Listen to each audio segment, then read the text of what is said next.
All right, for these next episodes, we want to model listening skills and move into a circle debate.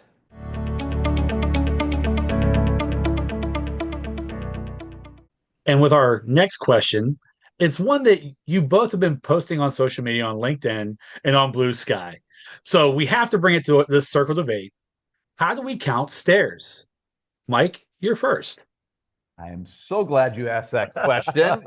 We are still continuing this debate. So here's the way I think we count stairs. So I Okay. have a visual that I'll describe here. So I think of counting stairs as you walk on the ground and you see that first step. That first step up is a stair, and then you continue to count. So the next step is two, the next step is three, the next step is four, and that last step up is five. And that last step happens to be level with the ground of the whatever floor, whatever you're getting on. And so that fifth step, you just keep walking on. And so you count each of the steps as you're heading up.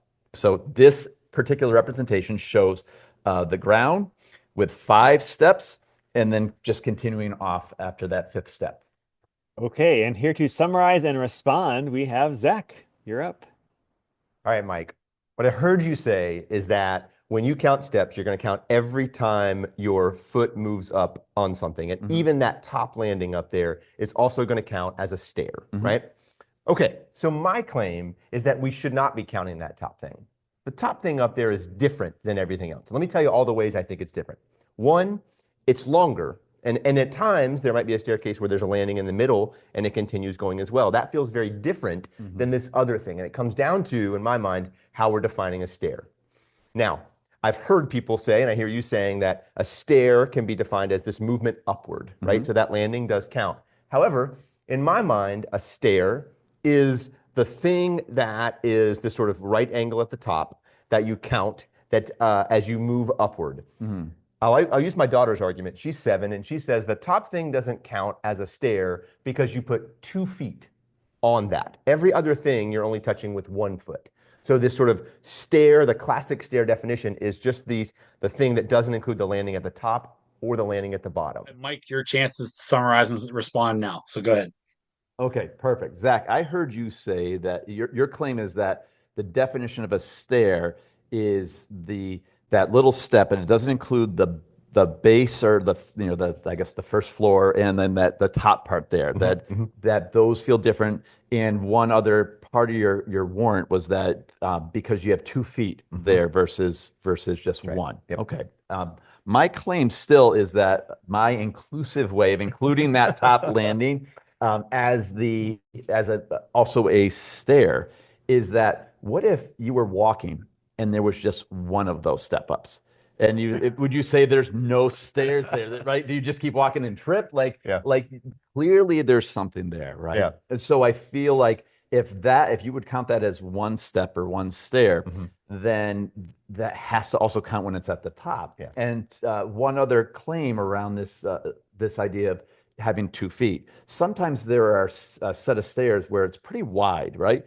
And so I often, not only do I have 2 feet, but I have to walk a little bit before I step up again. And so it feels like that doesn't work for the definition of what a stair is. I still feel like that top one still counts because if it was just one, that's one step. So just because it's at the end of a series of steps, it still counts as a stair.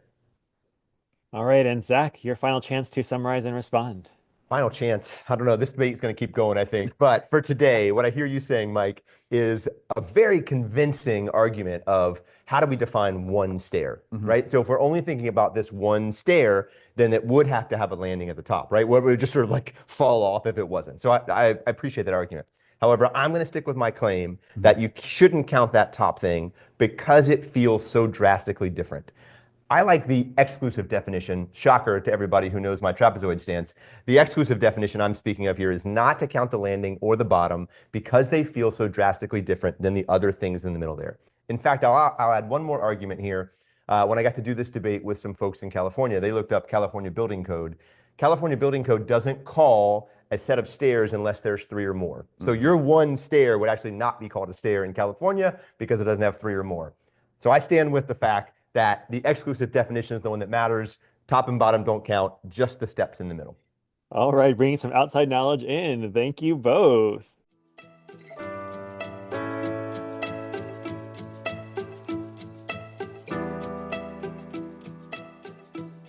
Wow.